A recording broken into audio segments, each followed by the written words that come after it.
Hi, automotive enthusiasts.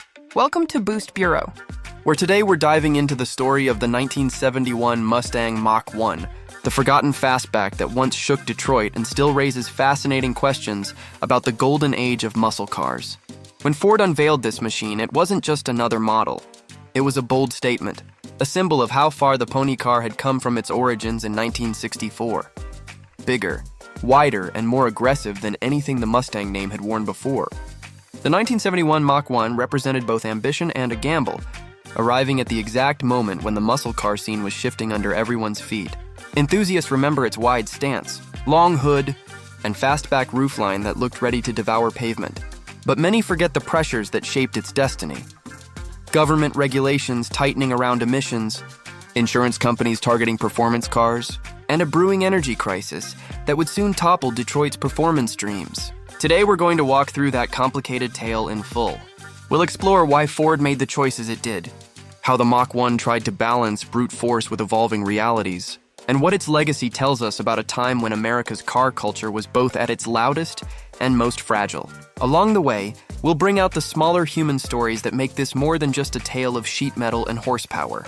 From the design desks where the car's dramatic shape was sketched, to the showrooms where buyers faced both excitement and hesitation, and into the decades later when collectors began re-evaluating the Mach 1's place in history, this journey is full of twists. By the end, you'll understand how one car managed to embody both the thrill and the turmoil of an era. This isn't just about nostalgia for chrome bumpers and shaker hoods, it's about how cultural tides can lift or sink even the most iconic designs. So settle in, because the 1971 Mustang Mach 1 isn't just a car. It's a time capsule from a moment when Detroit believed it could outmuscle history itself. And in telling its story, we uncover the rise, the strain, and the legacy that still resonates with enthusiasts today. The story of the 1971 Mustang Mach 1 begins years earlier, with the runaway success of the original Mustang in 1964, a car that practically invented the pony car category overnight. Ford quickly learned that success brought competition, and as Chevrolet, Dodge, and Pontiac unleashed their own contenders, the Mustang had to evolve from a stylish compact into a serious performance machine. By the late 1960s, the Mach 1 nameplate had already become shorthand for attitude, but the company's executives wanted to push further. They saw the marketplace demanding larger, more aggressive cars, and they believed that a wider, longer, and lower Mustang would not just satisfy that appetite, but keep Ford at the center of the American performance conversation. Enthusiasts today look back and ask whether this was vision or hubris, but in 1971 it felt like the natural next step, and that tension sits at the heart of what makes the Mach 1 story so compelling. Micro story. Imagine the design. Studio in Dearborn in 1968, where sketches of the next Mustang generation were pinned to the walls. Designers leaned heavily into the long hood, short deck philosophy, but with exaggerated proportions. They wanted a car that looked like it was in motion even while standing still, a fastback that was as much about visual dominance as driving experience. It wasn't just styling flair. Ford knew customers walked into showrooms wanting to feel they were buying not just transportation, but a statement of presence. When the clay models were reviewed, executives greenlit a larger, heavier Mustang, convinced that size equaled strength in the eyes of buyers. Context Digest. The Mustang had always balanced two personalities: affordable fun for the masses and a performance platform for enthusiasts. As insurance rates climbed on performance models, Ford saw an opportunity in selling a car that still projected speed without necessarily being purchased in the top performance trims. This approach meant the Mach 1 could carry visual aggression across the range, while serious gearheads opted for the larger displacement engines. It was a gamble on image as much as engineering. Micro story. In the engineering department, attention turned to fitting Ford's biggest V8s under that stretched hood. The 429 Cobra Jet and Super Cobra Jet engines were on the menu, promising raw thrust. But with the increase in size came an increase in weight, and handling became a challenge. Engineers stiffened suspensions and experimented with balance, but the Mach 1 was never going to feel as nimble as the earlier Mustangs. Still, when the shaker hood scoop trembled with each throttle blip, buyers knew they were in possession of something dramatic. It was less about corner carving and more about presence on the boulevard, a fact that delighted some and disappointed others. Reflection bridge. The Mustang Mach 1 had transformed from a lithe pony into a heavyweight contender, and that change carried consequences beyond just curb appeal. Context digest. The automotive landscape of 1971 was crowded with rivals pushing boundaries. The Dodge Challenger, Chevrolet Camaro, and Pontiac Firebird were not just competitors. They were cultural statements in their own right. Buyers were spoiled for choice, but also confused by overlapping models, trims, and packages. In this environment, the Mach 1 had to fight for attention, not just on the drag strip, but in the minds of consumers wondering which muscle machine really gave them the best blend of performance, image, and price. Ford leaned hard on marketing, showcasing the Mach 1's visual drama as its biggest draw. Micro story. A young buyer in 1971 might have walked into a dealership with dreams of speed, only to be hit with the reality of rising insurance premiums. Performance cars were being targeted by insurers who classified them as high risk. The Mach 1, with its bold looks, sometimes carried that stigma regardless of what engine was under the hood. As a result, some buyers chose smaller engines cloaked in the same aggressive styling, creating an interesting dynamic. The Mach 1 was both a fire breather and, in some cases, a wolf in wolf's clothing. This flexibility allowed Ford to move units, but it also diluted the pure performance reputation the name once commanded. Reflection bridge. What made the Mach 1 so intriguing was not just its engineering, but the cultural moment into which it arrived. Context digest. The early 1970s marked a turning point in American car culture. Safety regulations were beginning to dictate bumper designs and structural requirements, while emissions rules were forcing automakers to rethink performance.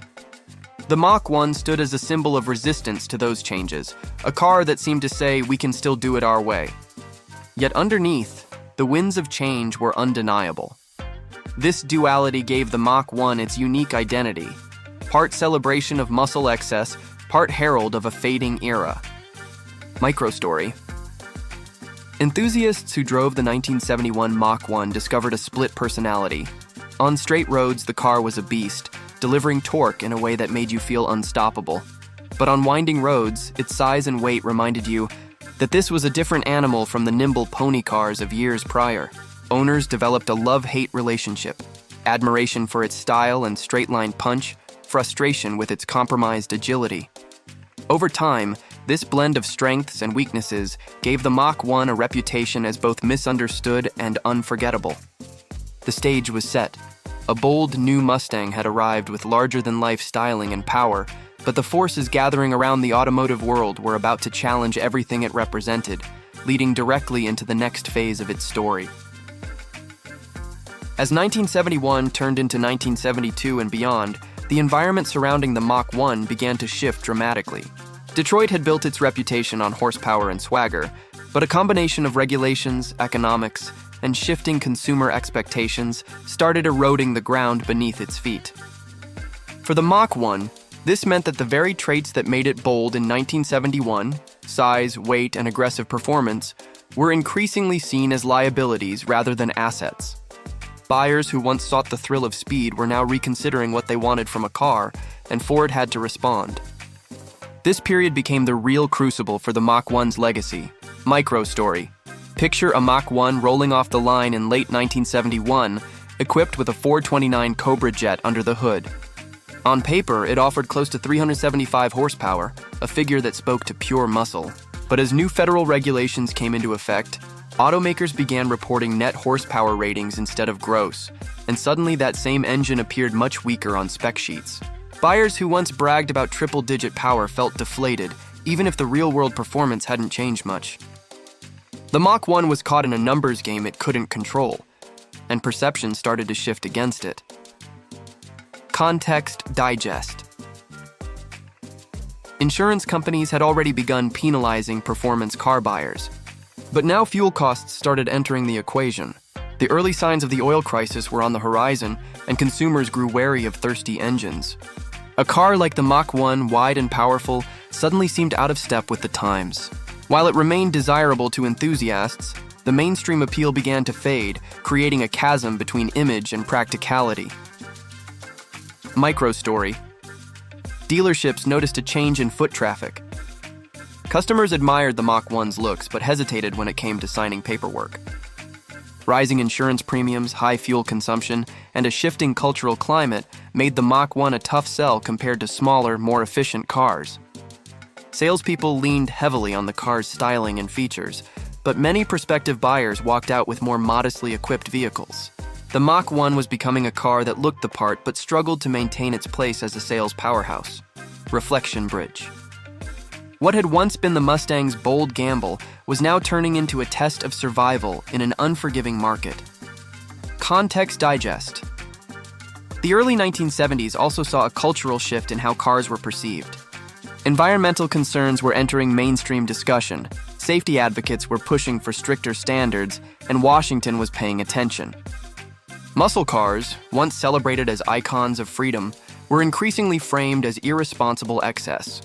The Mach 1, with its dramatic styling and big engines, became an easy target for critics who saw it as a symbol of everything wrong with Detroit's obsession with power. This changing narrative shaped how future generations would view the car. Micro-story. Enthusiasts who held onto their Mach 1s in the mid-1970s found themselves part of a shrinking fraternity. While new regulations and market forces softened the Mustang line, these owners relished what their cars represented. The last blast of unrestrained muscle before compromise set in. At weekend gatherings and local shows, a 1971 Mach 1 would draw attention precisely because it looked like a dinosaur. Massive, loud, and unapologetic. In that way, it became a rebellious badge for those unwilling to let go of the muscle dream. Reflection bridge. Even as the Mach 1 struggled in the showroom, it quietly cemented its identity as a symbol of defiance against the tides reshaping the industry. Micro-story. Within Ford, engineers and marketers debated how to evolve the Mustang line. Downsizing loomed on the horizon, and by 1974, the Mustang II would debut, a car almost completely opposite in philosophy to the 1971 Mach 1. For some, this represented betrayal. For others, it was survival. Looking back, the stark contrast highlights how dramatically the landscape had shifted in just a few years. The Mach 1 stood as the last of its kind before Detroit recalibrated to meet new realities. Context digest. By the late 1970s and early 1980s, the Mach 1 was largely forgotten by mainstream buyers. Prices on the used market dipped, and many examples were driven into the ground or modified beyond recognition. Yet among a small group of enthusiasts, appreciation began to grow. They saw in the 1971 Mach 1 not a failure, but a bold expression of an era when Detroit built cars with audacity, unconcerned with tomorrow's constraints. Micro-story. At local swap meets, whispers of the Mach 1's comeback began. Owners traded stories about the car's brute strength and unforgettable style. Collectors slowly realized that while it wasn't the most agile Mustang, it carried cultural weight as a turning point vehicle. What had once been seen as oversized and out of step became, in hindsight, rare and desirable. The seeds of its future reputation were being planted during these years of obscurity. The Mach 1 had entered a valley, a period of decline and dismissal. But in that valley, it developed the roots of a lasting legacy, setting the stage for the resurgence of interest that would eventually redefine its place in Mustang history. As time passed, the 1971 Mustang Mach 1 began to take on a new identity, not just as a car of its moment, but as a touchstone for everything that muscle cars once represented. What had been criticized in period as bloated and compromised started to be reinterpreted as bold and uncompromising. A product of an industry at its most expressive before regulations. Oil shortages and shifting tastes forced restraint. This reappraisal gave the Mach 1 a second life, one that continues to shape how enthusiasts and collectors view it today. Micro-story. In the 1980s and 1990s, muscle car culture experienced a renaissance. Events like classic car auctions and enthusiast magazines brought renewed attention to models once dismissed as out of step. The 1971 Mach 1, with its long body and dramatic fastback lines, stood out in parking lots filled with smaller, newer cars. Owners began restoring them with pride, realizing that they held a piece of history that marked the transition from freewheeling performance to regulated practicality. In that context, the Mach 1 became a conversation starter, admired for its defiance as much as for its horsepower. Context digest. Collector markets often thrive on what's scarce. And by the late 20th century, finding well-preserved 1971 Mach 1s was already a challenge. Many had been driven hard or neglected during their years of low value. This scarcity turned surviving examples into desirable commodities. As auction prices climbed, so too did respect for the car's role in the Mustang lineage. What was once seen as a heavy-footed misstep now appeared as a rare relic of muscle's last unfiltered expression. Micro-story. A car show in the mid-2000s might have featured a row of first-generation Mustangs, their tidy lines evoking the optimism of the 1960s. Then, parked slightly apart, a 1971 Mach 1 would loom larger, its presence undeniable. Enthusiasts gathered around not because it fit the classic pony car image, but because it stood out. People shared stories of uncles, neighbors, or friends who had owned one, recalling the shaker hood trembling at stoplights or the way its wide stance dominated the road. Nostalgia gave the Mach 1 a new layer of meaning, tying personal memory to cultural significance. Reflection bridge. What once made the Mach 1 divisive had now become the very reason it was celebrated. Context digest. Beyond nostalgia, the Mach 1 story also speaks to the resilience of car culture itself. Even as the industry moves toward electrification and efficiency, the fascination with raw, expressive designs remains strong. The Mach 1 embodies a kind of honesty. It was a car built for presence and thrill without apology. That clarity of purpose continues to resonate, reminding us that cars are not just about utility, but about how they make us feel. Its legacy is less about lap times and more about character, something modern enthusiasts crave in an era of increasing uniformity. Micro-story. Imagine a present-day collector carefully restoring a 1971 Mach 1, sourcing parts, sanding panels, and painting the body in bold colors like grabber blue or bright red. Each detail resurrected is not just about authenticity, but about honoring a period when design and performance were pushed to their extremes. When that restored car finally rolls into the sunlight, it carries with it not just the gleam of fresh paint, but decades of history, triumphs, and lessons. For onlookers, it's not just a Mustang. It's a reminder of how far car culture has come, and what it refuses to forget. Reflection bridge. In understanding the Mach 1, we understand how muscle cars mirror the culture that builds them, thriving on confidence but vulnerable to change. Micro-story. Today, the 1971 Mach 1 occupies a special niche. It is not the universally adored first-gen fastback, nor the villainized, downsized Mustang II. Instead, it sits in between, bridging eras with a story richer than most casual observers realize. Its reputation as the forgotten fastback is precisely what makes it worth remembering. Collectors and historians now see it as the last chapter of unrestrained muscle, a rolling reminder of Detroit's determination to push limits even as the world was about to push back. In the end, the Mach 1's legacy is not about perfection, but about persistence. It represents a moment when ambition collided with reality, producing a car that was misunderstood in its time, but valued in retrospect. The same wide stance and bold design that once drew criticism now draw admiration, proving that history has a way of rewriting verdicts. As long as enthusiasts gather to celebrate the cars that shaped American culture, the 1971 Mustang Mach 1 will remain a symbol of power, defiance, and enduring character. The journey through the 1971 Mustang Mach 1 story brings us full circle.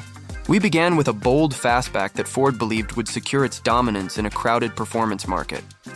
We saw how its wide body and dramatic styling thrilled some while frustrating others, and how regulations, insurance, and the oil crisis reshaped the ground beneath it. We followed it through decline, when its reputation sagged under cultural headwinds, and then through rediscovery, when collectors and enthusiasts brought new appreciation to its misunderstood character. In each stage, the Mach 1 reflected something larger than itself: the optimism of Detroit in its prime, the challenges of an industry in transition, and the resilience of car culture that never lets a true icon fade away. What makes the Mach 1 special isn't just its horsepower numbers or styling details, though both are memorable. It's the way it captures a moment in history with honesty. It shows us how ambition can collide with reality, how trends can shift overnight, and how time can redeem what once seemed like a misstep. In its curves and stance, you see both the peak of muscle excess and the shadow of the changes to come. That duality makes it fascinating, because it reminds us that cars are not static objects. They're cultural artifacts that evolve in meaning as decades pass. Today, when a 1971 Mach 1 rolls onto a show field, it isn't just another Mustang. It's a conversation piece, a reminder of the golden era's final flourish, and a symbol of how memory reshapes reputation. Its fans celebrate it not despite its flaws, but because of them, recognizing that imperfection often makes for the most enduring stories. And in that sense, the Mach 1 proves that what was once forgotten can become unforgettable. Thanks for riding with us on Boost Bureau. See you next time, automotive enthusiasts.